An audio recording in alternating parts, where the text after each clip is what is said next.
बे केक बेखौ जायोबा माने फुरा सानसे थानो हायो आरो बिनि माने एनार्जियानो बेखौ जायोबा एकदम आलदाखा।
माने बेवहाय दिनै 24 जानुवारियाव जोंहा अमित शाह फैगोन। बे अमित शाह फैगोन लोगोसे जोंनि आसामनि गिबि मन्थ्रि मा होनो चिफ मिनिस्टार सर्बानन्द सन'वाल फैगोन। बेजों लोगोसे डक्टर हिमन्त शर्मा बिथाङा फैगोन आरो जोंनि बिटिआरनि चिफ।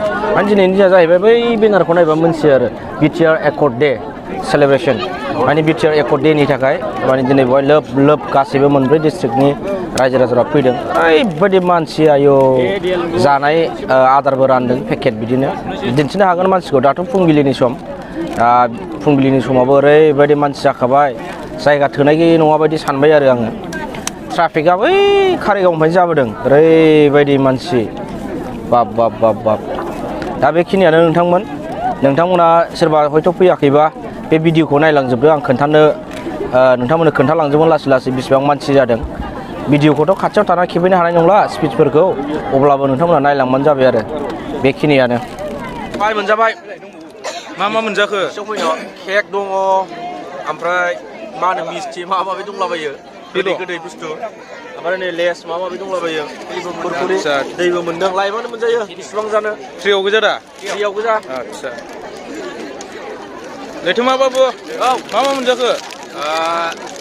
दिनैसो गोदान मोनजानाय मेक्स दङ ओमफ्राय लेस दङ नै जाखांबाय आरो ओमफ्राय लाल महन मोनजाबाय ओमफ्राय नै बे नासिखौ सोना लालायलायदों जानो हायो जाख'नो हायिखौ मानसि फिसाया फिसानो लांनो फिसानो आंनाथ' नै लाख'नो हाया फाग्लासो।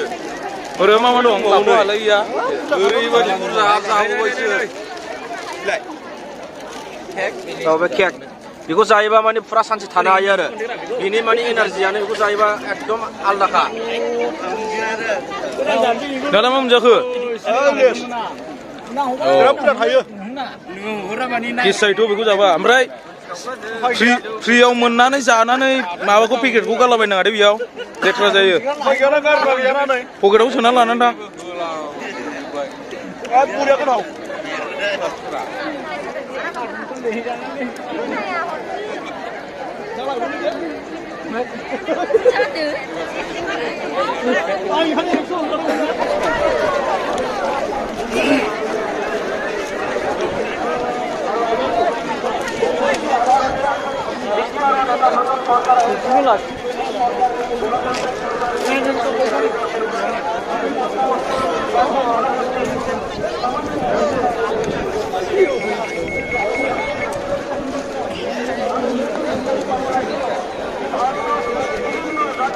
खेबरबानो खेबजोबखाबायथ' आं लाजोबखाबाय।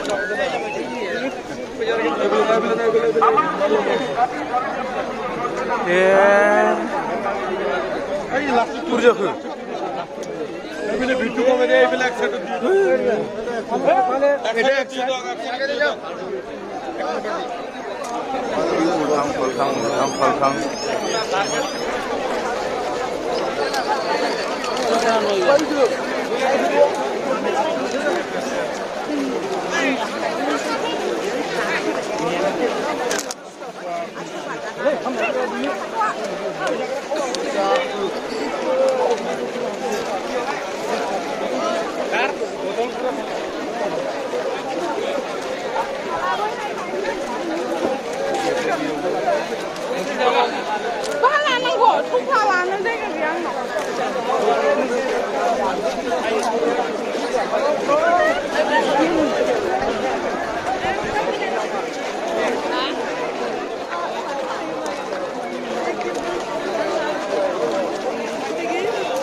Thank you.